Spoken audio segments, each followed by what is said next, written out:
Hello दोस्तों, स्वागत है आपका आपके अपने यूट्यूब चैनल एजुपुर में। तो दोस्तों, आज मैं फिर वीडियो लेकर आई हूँ बीए सेकेंड ईयर के स्टूडेंट्स के लिए।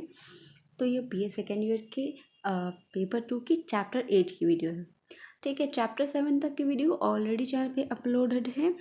लास्ट वीडियो थी घरेलू हिंसा और तलाक से रिलेटेड। अगर आपने वो वीडियो नहीं देखी तो आप चैनल पे विजिट करके वीडियो देख सकते हैं। लिंक बॉक्स में मैंने लिंक भी डाल दी, तो आप वहाँ से भी चेकआउट कर सकते हैं। फिलहाल आज हम बात करेंगे चैप्टर 8 की, जो कि है अंतर पीढ़ी संघर्ष। तो टॉपिक है अंतर पीढ़ी संघर्ष यानी जनरेशन गैप। पीढ़ी संघर्ष यानी जनरेशन और अंतर मतलब गैप। तो अगर अंतर पीढ़ी या फिर जनरेशन गैप से अगर हम नॉर्मल भाषा में बात करें तो जो हमारा मतलब पीढ़ी दर पीढ़ी जो गैप होता रहता है उनके बीच जो विचारों का जो मतलब मत का जो भेद होता है उसे जनरेशन गैप कहा जाता है। जैसे एक पीढ़ी से दूसरी पीढ़ी, जैसे कि हमारे दादी दादा हैं और हम लोग हैं, तो ये क्या है, एक पीढ़ी का गैप हो गया, तो इसे ही जनरेशन गैप कहा जाता है।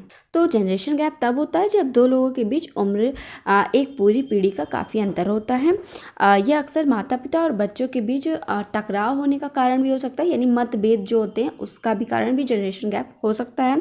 तो जनरेशन गैप दो अलग अलग पीढ़ियों से संबंधित लोगों के बीच विचारों और विचारधाराओं के अंतर के रूप में समझा जा सकता है। अंतर पीढ़ी संघर्ष दो अनुक्रमिक पीढ़ियों में पाया जाने वाला टकराव की स्थिति है। किसी कॉलेज में नकल को लेकर छात्रों और अध्यापकों के बीच पाए जाने वाले टकराव इससे अच्छा मतलब इसका सबसे अच्छा उदाहरण है।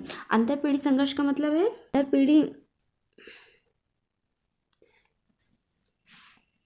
अंतर पीढ़ी संघर्ष का मतलब है दो अनुक्रमिक पीढ़ियों में पाया जाने वाला ऐसा मतभेद जो टकराव की स्थिति पैदा कर देता है।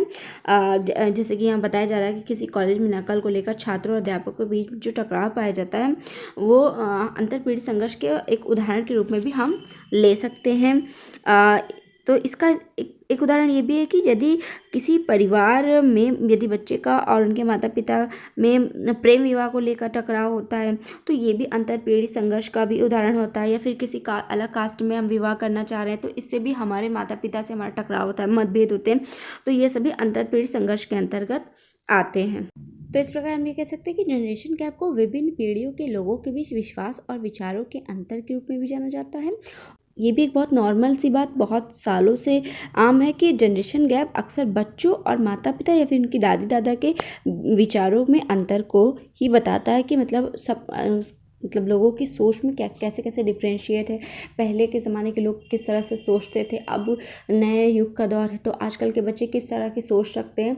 तो ये सब क्या है, अंतर पीढ़ी संघर्ष के अंतर्गत आता है, यानी जनरेशन गैप के ही उदाहरण है। तो जनरेशन गैप आमतौर पर बच्चों और उनके माता पिता के जो बीच संघर्ष है उनको दर्शाता है और ये वास्तव में एक दिलचस्प अवधारणा है। अगर दुनिया में इस तरह का अंतर नहीं होता तो दुनिया वास्तव में काफ़ी अलग होती। तो प्रत्येक पीढ़ी अपनी फैशन प्रवृत्ति को अलग अलग स्थापित करती है और अपनी मनपसंद भाषा में भी बात करती है। के कारण के बारे में, यानी कौन से कारण जो अंतरपीढ़ी संघर्ष को बढ़ावा देते हैं। पहला, मनोवैज्ञानिक संरचना में अंतर। तो मानव समाज के सदस्यों का शारीरिक संरचना संबंधी गुण वंशानुक्रम द्वारा हस्तांतरित होते हैं, परंतु सभी को मनोवैज्ञानिक संरचना एक समान नहीं होती। मनोवैज्ञानिक संरचना के अंतर्गत स्थायी भावों, मनोवृत्ति, संवेगों तथा मूल्यों को सम्मिलित किया जाता है। व्यक्तियों की मनोवैज्ञानिक संरचना में अंतर के कारण ही उनके व्यक्तित्व में भी अंतर पाया जाता है। यानी जो हमारे मस्तिष्क की मनोविज्ञान की या फिर हमारे मन की जो संरचना है, ऐसा तो माना जाता है कि वंशानुक्रम के मतलब इस सिद्धांत के अनुसार हमारे माँ बाप की जो क्वालिटीज़ होती है वो हमारे मतलब कि हमारे में वंशानुक्रम के द्वारा आती तो है, लेकिन सबके मस्तिष्क की बनावट संरचना अलग अलग होती है। सबका मेमोरी लेवल अलग अलग होता है, सबकी मनोवृत्तियाँ, स्थायी भाव, ये सब कुछ अलग अलग होते हैं। इस प्रकार से मनोवैज्ञानिक संरचना के अंतर के कारण भी व्यक्तित्व में अंतर पाया जाता है और यही कारण अंतर पीढ़ी संघर्ष को भी बढ़ावा देता है। नेक्स्ट है दोषपूर्ण समाजीकरण। दोषपूर्ण समाजीकरण को अंतर पीढ़ी संघर्ष का प्रमुख कारण माना गया। समाजीकरण की प्रक्रिया के दौरान ही सभी सामाजिक एवं सांस्कृतिक जगत से परिचित होते हैं।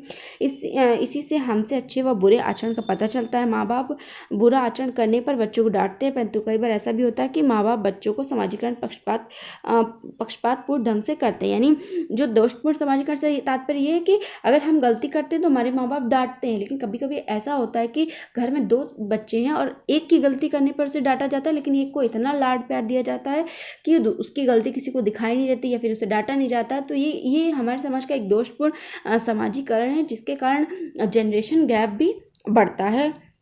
नेक्स्ट है सामाजिक परिवर्तन की प्रक्रिया का असमान प्रभाव। तो पश्चिम संस्कृति एवं परिवर्तन की अन्य प्रक्रियाओं के समान प्रभाव को भी अंतरपीढ़ी संघर्ष के स्रोत के रूप में देखा गया। यह एक ही पीढ़ी में बहुत से सदस्य परंपरागत मान्यताओं को जीवन में इस प्रकार से अंतर्कृत कर लेते हैं कि उनमें किसी प्रकार का बदलाव नहीं चाहते। ऐसे लोग पश्चिमी संस्कृति से अधिक प्रभावित होते हैं। यानी जो हमारा सामाजिक परिवर्तन, जो सोशल चेंज हो रहे हैं, जो लोग अलग अलग या फिर बाहर की संस्कृति को अपना रहे हैं, किसी भी कम्युनिटी के लोग हों, वो पश्चिम वेस्टर्न जो कल्चर है उसको ज़्यादा अपना रहे हैं, उस तरह से रह रहे हैं। तो जो हमारे बुज़ुर्ग हैं, जो हमारे घर के बड़े हैं, उनकी संस्कृति में, उनके कल्चर में डिफरेंट आ गया।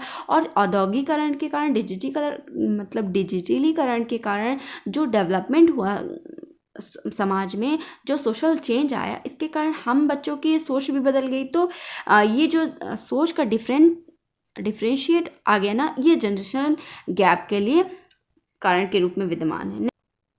सामाजिक संरचना में तीव्र परिवर्तन। तो अंतरपीढ़ी संघर्ष का प्रमुख कारण आधुनिक युग में सामाजिक संरचना में होने वाला तीव्र परिवर्तन है। यानी पहले के युग में इतनी फैसिलिटीज़ नहीं थी, समाज में इतनी ज़्यादा चीज़ें नहीं थी, इतने ज़्यादा रूल्स नहीं थे। आज क्या है, आज तो डिजिटलकरण का मतलब कि दौर है, टेक्नोलॉजी बहुत ज़्यादा है, फैसिलिटीज़ बहुत ज़्यादा है। तो जो ये सामाजिक संरचना तीव्र गति से परिवर्तित हो रही है, इससे भी अंतरपीढ़ी संघर्ष बढ़ रहा है। पारस्परिक विश्वास की कमी।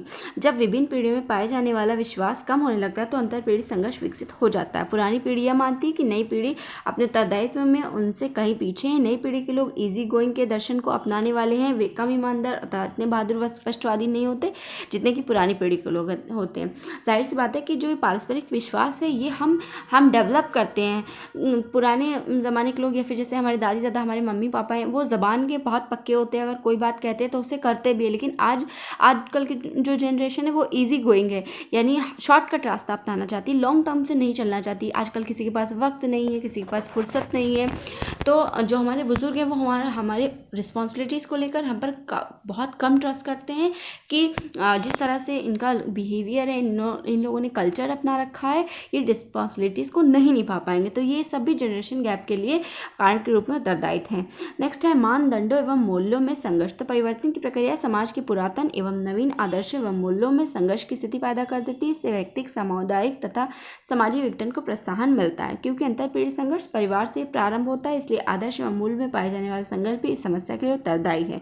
यानी जो हमारे मानदंड होते हैं, जो हमारे मूल्य होते हैं, ये हमें कहाँ से मिलते हैं? हमारे परिवार से मिलते हैं। हमारा व्यक्तिगत और सामुदायिक विघटन होने से इसके द्वारा ही हमें प्रोत्साहन मिलता है। लेकिन जब इसमें ही कमी आने लगती है, जब इसमें ही गैप आने लगता है, इसमें ही सोच का फर्क आने लगता है, तो ये हमारे लिए संघर्ष और समस्या के लिए उत्तरदायी भी हो जाता है।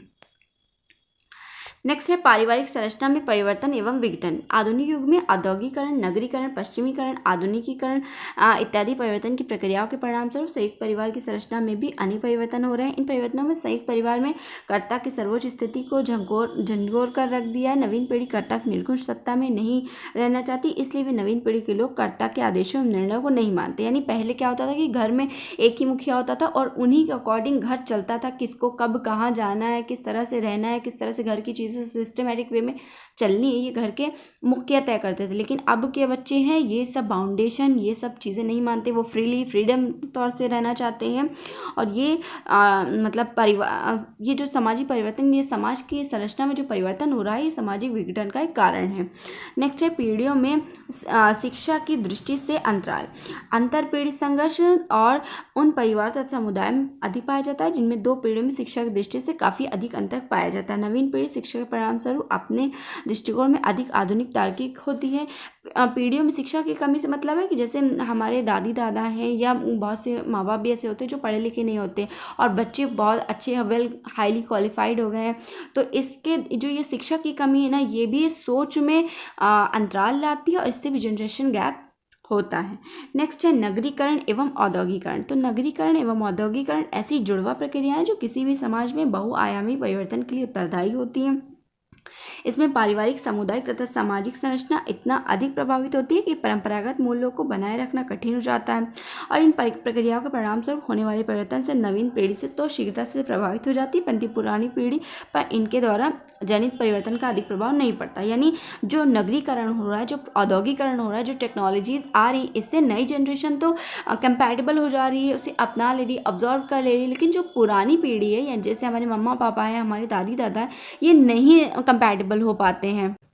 तो जो हमारे दादी दादा मम्मी पापा होते हैं वो हमारे मतलब इन नगरीकरण, औद्योगिकरण, इन टेक्नोलॉजी से कंपैटिबल नहीं हो पाते हैं, सहजता नहीं महसूस कर पाते हैं, तो इससे भी जनरेशन गैप होता है। तो दोस्तों ये थी जनरेशन गैप से रिलेटेड वीडियो। आशा करती हूँ ये वीडियो आपके लिए हेल्पफुल रहे हो और आपके नोट्स बनाने में मदद करे। ये बहुत ही इंपॉर्टेंट चैप्टर है, तो इससे रिलेटेड नोट्स ज़रूर बनाइएगा। एग्जाम क्वेश्चन में चाहे शॉर्ट में आए चाहे लॉन्ग में आए, आ सकते हैं। तो दोस्तों ये थी हमारी आज की वीडियो। आशा करती हूँ आपको वीडियो पसंद आई हो। वीडियो अच्छी लगी तो लाइक कर दीजिएगा, अपने दोस्तों के साथ शेयर कर दीजिएगा। मिलते हैं नेक्स्ट वीडियो में, तब तक के लिए अपना खूब ख्याल रखिए। Bye bye.